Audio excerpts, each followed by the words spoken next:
will face. Natasha Asghar. Thank you so much, Presiding Officer. I'd like to begin by congratulating you and our First Minister on returning and resuming your roles in the new session here of 2021. Now, as I'm sure you can all appreciate, we are all aware of the great debt that we owe to frontline workers of the National Health Service in Wales who've had to cope with the tremendous pressure they've been subjected to down to the pandemic. Last year, the Royal College of Nursing ran a survey looking at the impact of the pandemic on frontline staff. It found that more than 3/4 of Welsh members who took part reported increased stress, and more than half were worried about their mental health.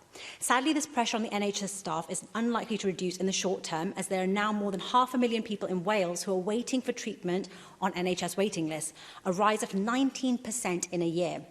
Of these, 218,000 people have been waiting for more than 9 months for treatment. I'd like to ask you, First Minister, what positive action is your government taking to relieve the pressure on frontline NHS staff as restrictions are lifted? And I know you and many of my honourable colleagues have mentioned the Indian variant, the Brazilian variant and the South African variant, but I'd like to know, as deaths from COVID are rising here in Wales, as per the statement you kindly shared with us today, the Indian variant is actually on the rise. So what study is being done by the Welsh Government of the potential impact of this new variant and other subsequent variants too? Thank you.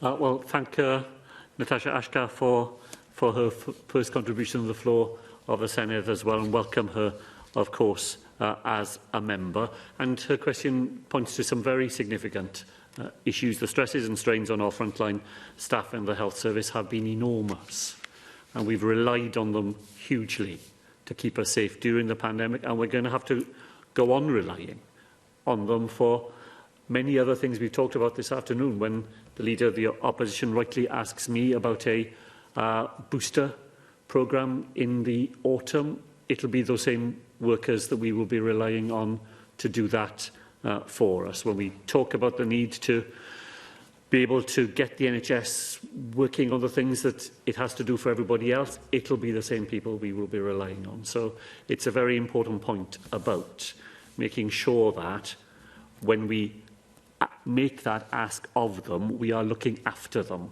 as well, so that their health and well-being can also be considered. In terms of what we are doing on making sure we've got the best information on new variants, well, we rely on the advice of SAGE, the UK committee, but we have our own technical advisory group, and we publish its evidence to government regularly.